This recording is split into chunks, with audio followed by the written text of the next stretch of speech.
आप सुन रहे हैं हॉरर कहानी समीर के साथ। तो तैयार हो जाइए एक और रोंगटे खड़े कर देने वाली सच्ची घटना के लिए। दोस्तों, आज की यह घटना दिल्ली के पास एक छोटे से गांव की है, जहां रहने वाले राकेश नाम के एक युवक के साथ कुछ ऐसा हुआ जिसे सुनकर आज भी लोग उस रास्ते पर रात में जाना बंद कर देते हैं। यह बात है सर्दियों की एक रात की।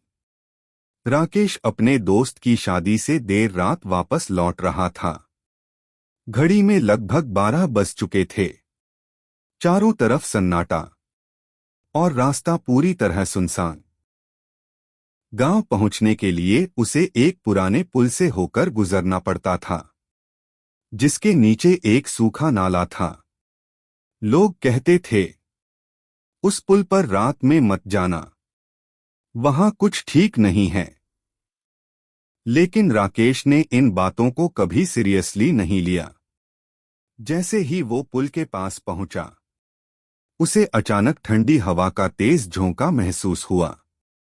उसने अपनी जैकेट कसकर पकड़ी और आगे बढ़ने लगा। तभी उसे पुल के बीचों बीच एक सफेद साड़ी पहनी औरत खड़ी दिखी।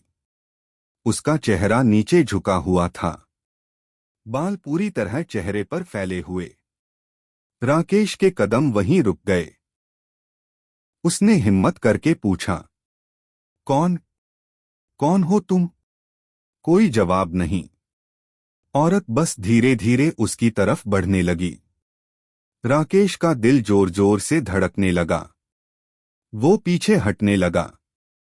तभी अचानक वो औरत एकदम से उसके सामने आ गई, और जैसे ही उसने अपना चेहरा उठाया, राकेश की चीख निकल गई, क्योंकि उसका चेहरा इंसान जैसा था ही नहीं। आंखें पूरी काली और मुंह से अजीब सी आवाज निकल रही थी। राकेश डर के मारे भागा, पूरी ताकत से। लेकिन जितना वो भागता, उसे लगता वो चीज उसके और करीब आ रही है। तभी अचानक उसका पैर फिसला और वो पुल के किनारे गिर गया। उसने पीछे मुड़कर देखा। वो औरत अब बिल्कुल उसके पास खड़ी थी, धीरे धीरे झुक रही थी। राकेश ने आंखें बंद कर लीं और जोर से भगवान का नाम लिया। कुछ सेकंड बाद जब उसने आंखें खोलीं, तो वहां कोई नहीं था, सिर्फ ठंडी हवा और सन्नाटा। किसी तरह वो भागकर घर पहुंचा। पूरी रात कांपता रहा। अगले दिन उसने गांव वालों को सब बताया। तब एक बुजुर्ग ने कहा, वो औरत नहीं, उस पुल की आत्मा है।